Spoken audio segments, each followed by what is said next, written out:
Hey, I'm going to give you a few very interesting facts about 10 different denominations. I'm going to start with the Church of England. So, King Charles, the current monarch, did you know he has the title Defender of the Faith? Yes, it comes from all the way back to the 15th century when Pope Leo X gave Henry VIII that title before he did all those naughty things. And also, another interesting fact is King Charles is actually named the Supreme Governor of the Church. So he's actually leader of the Church, even though I think he's an atheist and a Muslim. Yeah, you make sense of that.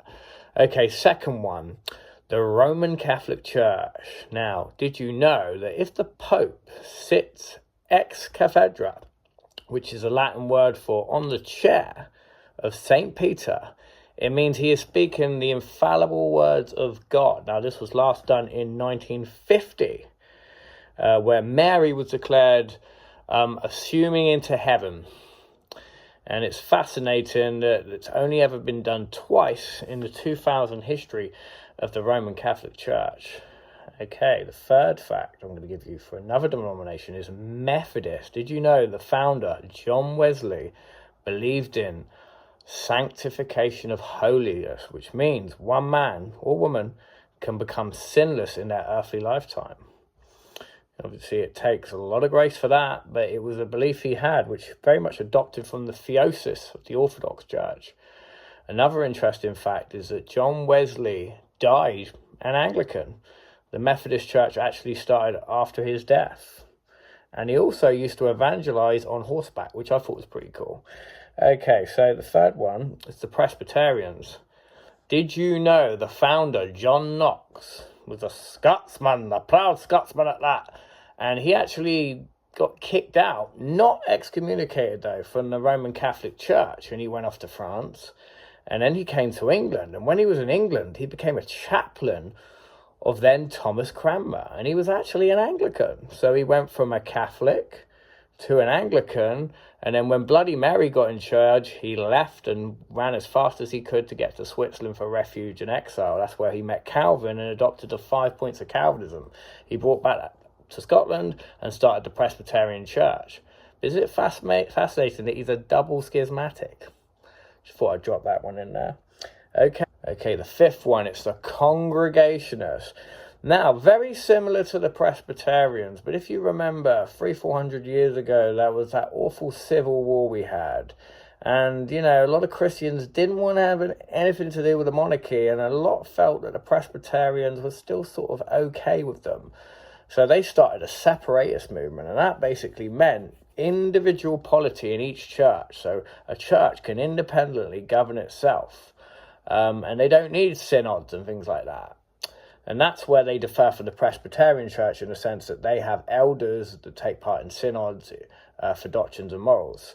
But the Congregational Church, like the Presbyterians, they will still subscribe to the Westminster Confession of Faith, which outlines those four very, very important things of Calvinism. 5 points of Calvinism.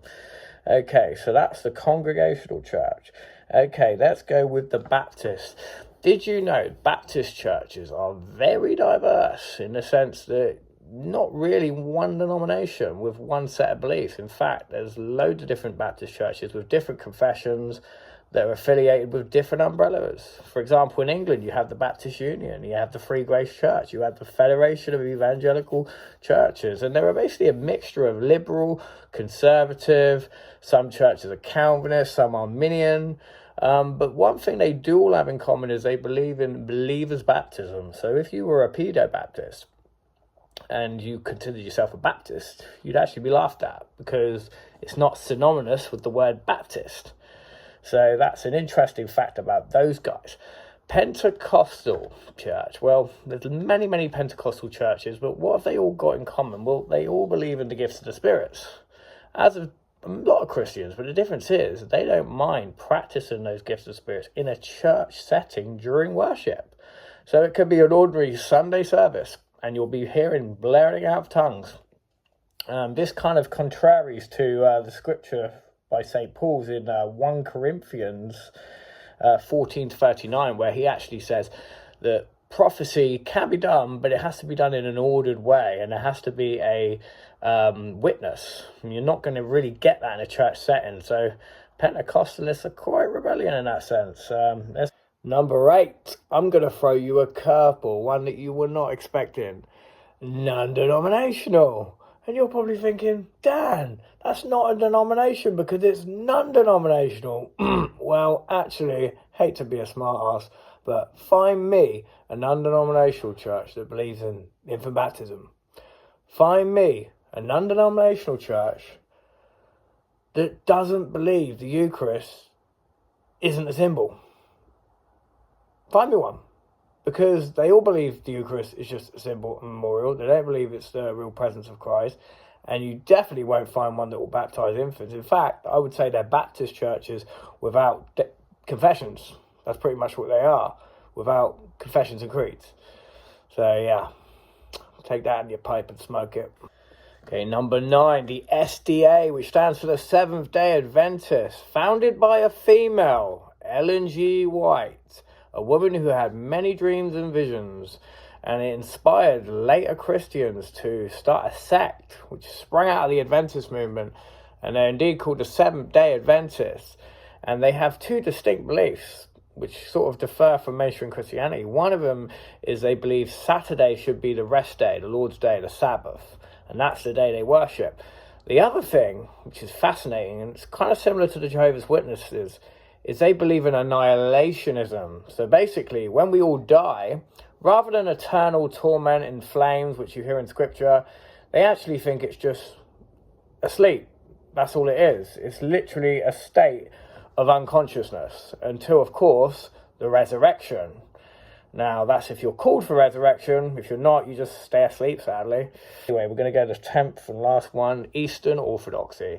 Okay, I'm going to tell you something you might not know. So did you know in Eastern Orthodoxy, little babbas, 2 years of age, as soon as they can just stand up, they can basically receive the Eucharist, which is a communion. They can receive the bread and the wine. You've got to be careful on the wine, though. Give them a tiny little droplet so you don't get them drunk.